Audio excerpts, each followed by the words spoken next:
Произведения классиков осетинской литературы ушли в сеть. Проект Ирон Чинок запустил бесплатное приложение для пользователей айфонов. Ранее программа была доступна только на платформе Android. Теперь у пользователей есть возможность слушать произведения и параллельно читать воспроизводимый текст на осетинском языке. При чтении можно отрегулировать размер шрифта, а также переводить незнакомые слова простым нажатием по интересующему слову. За несколько дней приложение скачали более 2000 пользователей. Авторы проекта на этом останавливаться не намерены.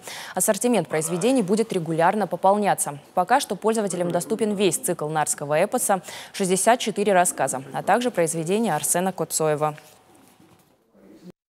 Сейчас записываются аудиокниги многих осетинских авторов, народные сказки и сказания, легенды, предания, авторские рассказы, сказки и стихотворения.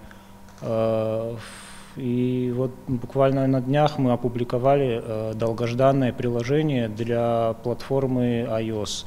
Пользователи iPhone телефонов наконец получили возможность установить это приложение.